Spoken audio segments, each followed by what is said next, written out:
500 বছরের অপেক্ষা, সাধু মহাত্মাদের এক মহা আনন্দের দিন।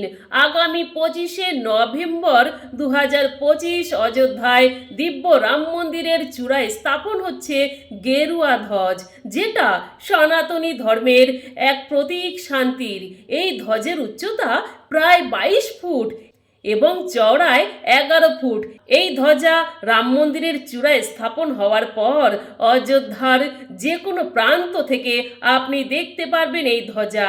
25শে নভেম্বর থেকে 5 দিন চলবে রাম মন্দিরে বিশাল ভক্তির আয়োজন এবং চলবে স্তুতি যজ্ঞ, নানা রকম গান বাজনা, ভক্তি অনুষ্ঠান, পুজো পাঠ, বৈদিক মন্ত্রে এই 5 দিন চলবে আয়োজন, যেখানে 25শে নভেম্বর স্বয়ং প্রধানমন্ত্রী নরেন্দ্র মোদী এই ধ্বজা উদ্বোধন করবে।